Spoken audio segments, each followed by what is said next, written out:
Here I have DOOGEE N30, and today I'm going to show you how to change your icons style and shape on this device. So to do this, you just have to download the app X Icon Changer here from the Play Store.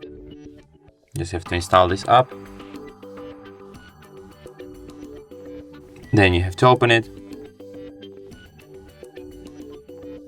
Then you have to, of course, watch some ads. Yeah, that's pretty cool. And here you can change your apps icons. For example, let's change the icon for Chrome, for example. You have different like styles of your icons that you can choose. Like, let's select maybe this one, I don't know. Let's set it to be like this. And then tap here. No ads in my video. And then tap add automatically. And as you can see, now I have like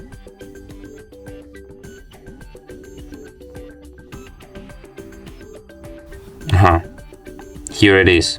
Here I have my new Chrome icon. And it's like it really is the Google Chrome. Wow. But I also have like my old Chrome icon. So you can add another like change icons of other your apps to another icons. It's all like do as you please. And that's it. Thanks for watching. If you find this tutorial useful, don't forget to hit that like button and subscribe to our channel.